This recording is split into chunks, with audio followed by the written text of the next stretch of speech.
말씀 함께 보겠습니다. 시편 23편 말씀입니다.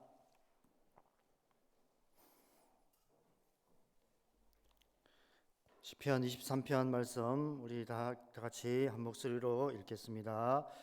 여호와는 나의 목자시니 내게 부족함이 없으리로다. 그가 나를 푸른 풀밭에 누이시며 쉴만한 물가로 인도하시는도다. 내 영혼을 소생시키시고 자기 이름을 위하여 의의 길로 인도하시는도다.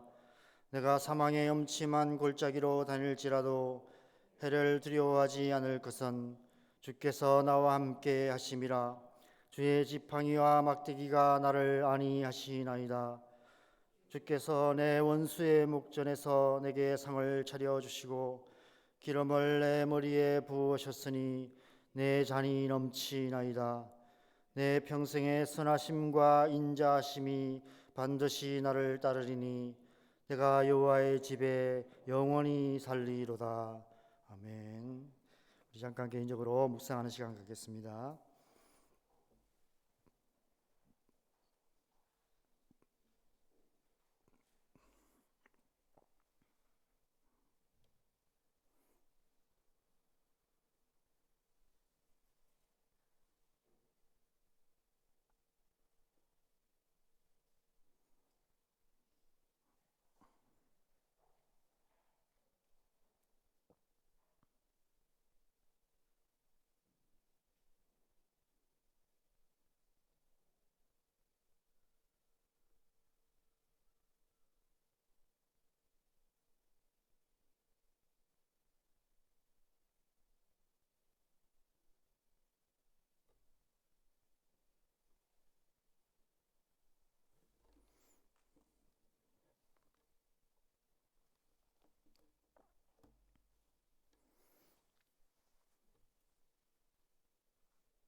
함께 말씀을 보겠습니다. 여러분, 이 시편 23편 말씀은 우리가 신앙생활을 하는 가운데 가장 많이 읽고 또 듣고 묵상하는 말씀 중 하나입니다. 신앙생활 오래 하시는 분들은 아마 이 말씀을 본문으로 하는 설교를 수십 번도 더 들으셨을 것입니다. 저도 이 말씀으로 꽤 여러 번 설교를 했던 것 같습니다. 그럼에도 불구하고 이 말씀은 묵상할 때마다 늘 새로운 은혜가 있는 놀라운 말씀입니다. 저는 오늘 본문 중 첫 구절인 여호와는 나의 목자시니 라는 이 구절이 새롭게 마음에 와 닿았습니다. 다윗이 여호와는 나의 목자시니 라는 감격과 확신에 찬 고백을 하고 있습니다.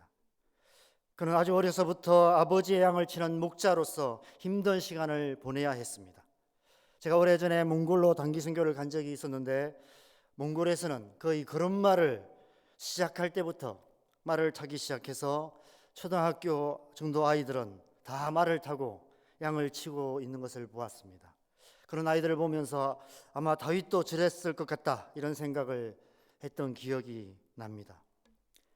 인생에서 부모의 보호와 돌봄이 가장 필요했던 어린아이 시절부터 시작해서 꿈도 많고 고민도 많은 10대 청소년 시절까지 다윗은 아버지의 양을 치는 목자로서 어린 나이에 감당하기 힘든 외롭고 험한 시간들을 보내야만 했습니다. 그래서 시편 27편 10절에 다윗은 이런 고백을 하고 있습니다. 내 부모는 나를 버렸으나 여호와는 나를 영접하시리이다. 아마 그 시간들은 다윗에게 있어서 부모에게 버림받는 것 같은 그런 시간들이었지만, 그러나 동시에 여호와는 나의 목자시니라는 진실한 고백이 시작되었던 그런 시간이기도 했던 것 같습니다. 하나님께서 그를 영접하셔서 친히 그의 목자가 되어 주셨던 것입니다.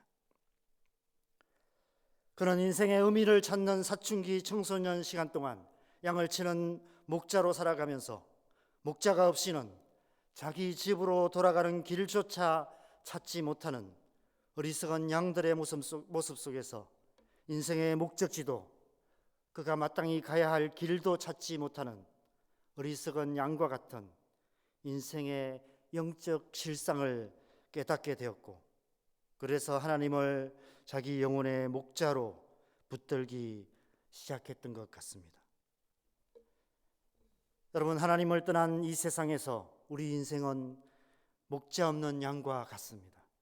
우리는 인생의 최종 목적지도 그곳으로 가는 길도 알지 못합니다. 그래서 이 세상 대부분의 사람들이 주로 취하는 그나마 가장 안전한 삶의 방식은 많은 사람들이 선택하는 그 길을 따르는 다수결의 방식입니다. 다수의 사람들이 선택하는 길이 옳은 길이라 믿고 무조건 그 길을 선택하는 것입니다. 여러분, 정말 그 길이 우리가 가야 할 길일까요? 다수의 사람들이 선택하는 그 길이 정말 안전한 길일까요? 여러분, 스프링북이라는 아프리카의 야생 산양들의 이야기를 여러분 아실 것입니다. 이 스프링북은 수천 마리가 무리를 지어 생활합니다. 먹이가 풍족할 때는 별 문제가 없습니다. 그러나 점점 먹을 풀들이 줄어들면 그때부터 문제가 발생하기 시작합니다. 앞서가는 양들이 풀을 다 뜯어먹기 때문에 서로 앞서가려고 머리를 디밀기 시작합니다. 그러면 앞에 양들은 뒤처지지 않으려고 점점 더 빨리 달려가기 시작합니다. 그러다 보면 어느 순간 속도가 빨라져서 앞에 양들이 전력 질주를 하기 시작합니다. 그러면 뒤에 있는 양들은 앞에 양들이 달려가기 때문에 영문도 모르고 무리에 뒤처지지 않으려고 따라 뛰기 시작합니다. 순식간에 수천 마리의 양들이 이유도 모른 채 전력 질주를 시작합니다.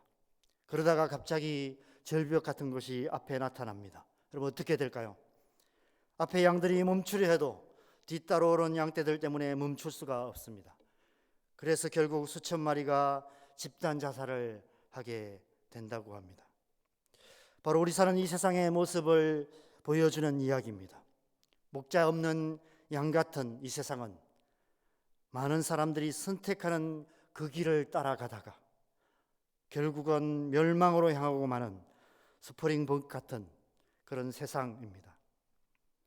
그래서 예수님께서는 산상수훈에서 이렇게 말씀하십니다. 마태복음 7장 13절에서 14절 말씀해 보면 좁은 문으로 들어가라. 멸망으로 인도하는 문은 크고 그 길이 넓어 그리로 들어가는 자가 많고 생명으로 인도하는 문은 좁고 길이 협착하여 찾는 자가 적음이라. 오늘 이 다윗의 시편은 우리에게 예수님께서 말씀하신 그 좁은 문과 좁은 길이 무엇인지, 그리고 그 길을 통해서 우리가 가야 할 생명의 길, 우리 인생의 최종 목적지가 어디인지를 우리에게 말씀하고 있습니다. 이 시편이 말씀하시는 우리 인생의 최종 목적지는 바로 6절입니다. 6절 마지막에 내가 여호와의 집에 영원히 살리로다 라는 고백이 바로 우리 인생의 최종 목적지인 것입니다. 그곳으로 가기 위해 우리는 좁은 길을 가야 합니다. 2절로부터 시작되어 3절과 4절과 5절을 지나가야 합니다. 먼저 우리는 우리의 신앙생활에서 2절 말씀이 말씀하시는 푸른 풀밭 쉴만한 물가에서 천국을 맛보는 시간들을 경험하게 됩니다. 아마 여러분 가운데서 아주 오래전에 그런 은혜를 맛보신 분들이 계실 것입니다. 어쩌면 지금 그런 은혜의 시간들을 보내고 계신 분들도 계실 것입니다. 이때까지만 해도 이 길이 좁은 길이라는 사실을 잘 모르셨을 것입니다. 여러분, 우리의 신앙생활이 항상 그런 시간만 계속된다면 얼마나 좋을까요? 그런데 우리가 사는 이 세상이 아직 천국이 아니기 때문에 그럴 수가 없습니다. 이 세상에는 우리가 맛보고 누리는 그 하나님의 은혜를 도적질해 가는 영적인 도적들이 가득합니다. 그래서 하나님께서는 우리를 3절로 인도하십니다. 좀 더 좁은 길로 인도하십니다. 세상의 유혹과 치열하게 싸우며 의의 길을 걸어가도록 우리를 훈련시키십니다. 제자 훈련을 하게 하시고 중보기도 학교 같은 훈련도 받게 하십니다.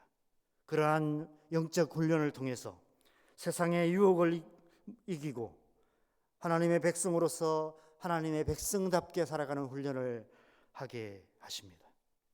그런데 그것이 끝이 아닙니다. 하나님 우리를 갑자기 4절에 사망의 음침한 골짜기로 인도하십니다. 우리를 정말 좁고 협착한 길로 인도하십니다. 왜 우리의 인생에 이러한 시간들이 필요할까요? 왜 우리는 우리의 신앙생활에 고난의 시간들을 겪어야만 할까요? 길이 그 길밖에 없기 때문입니다. 5절로 가는 길은 4절을 지나가는 그 길밖에 없습니다. 내 원수의 목전에서 내게 상을 차려주시고 기름으로 내 머리에 부어주셔서 내 잔이 넘치나이다라고 고백하는 이기는 자가 되는 길이 그 길밖에 없는 것입니다. 출애굽한 이스라엘 백성들이 약속의 땅 가나안 땅에 들어가기 위해서는 반드시 광야를 통과해야만 했듯이 우리가 영적으로 이기는 자가 되기 위해서는 사망의 음침한 골짜기 같은 그 길, 이 세상 한가운데를 지나는 그 길, 십자가의 길을 통과해야만 하는 것입니다. 자기 십자가를 지고 목자이신 주님을 따르는 자들만이 5절에 이기는 자가 되어서 마침내 우리 영혼의 최종 목적지인 6절의 내가 여호와의 집에 영원히 살리로다 라는 고백 가운데 들어갈 수 있는 것입니다. 그래서 우리는 가장 먼저 좁은 문으로 들어가야 합니다. 좁은 길로 가는 좁은 문, 바로 1절에 여호와는 나의 목자시니라는 이 다윗의 신앙 고백입니다. 이 신앙 고백의 좁은 문으로 들어가는 자만이 2절과 3절과 4절과 5절의 그 좁은 길을 지나서 마침내 6절까지 갈 수 있습니다. 하나님께서 우리의 선한 목자가 되어 주셔야만이 우리는 좁은 길을 걸어갈 수 있고, 그래서 여호와의 집에 영원한 생명을 누리는 우리 인생의 최종 목적지, 그곳까지 갈 수 있게 되는 것입니다. 여러분, 진정한 신앙생활은 여호와는 나의 목자신이라는 이 신앙 고백에서 시작됩니다. 여호와 우리 하나님께서 우리의 선한 목자가 되셔서 우리를 좁은 길로 인도하셔서 영원한 생명을 얻게 하시는 것, 그것이 우리의 신앙생활의 본질인 것입니다. 저와 여러분의 신앙생활이 그런 신앙생활이 되기를 바랍니다. 우리의 하루하루가 여호와는 나의 목자신이라는 신앙 고백으로 좁은 길을 걸어가는 그런 하루가 되기를 바랍니다. 그래서 마침내 영원한 생명의 길을 가는 저와 여러분 되시기를 주님의 이름으로 간절히 축원합니다. 함께 기도하시겠습니다. 여러분, 이 아침에도 우리가 다시 한번 믿음으로 지금까지도 그렇게 여호와는 나의 목자신이라고 고백하며 오직 주님만을 바라보며 주님의 양으로서 믿음의 길을 걸어 오셨지만, 또 오늘 아침에도 동일한 고백으로 주님 앞에 나가셨으면 좋겠습니다. 여호와는 나의 목자십니다라고 고백하며 오늘 하루도 오직 목자 되신 주님만 바라보며 주님만을 따르는 그 길이 되게 하여 주시옵소서라고 우리의 삶을 주님 앞에 올려드리면서 함께 기도하시겠습니다. 기도하십시오.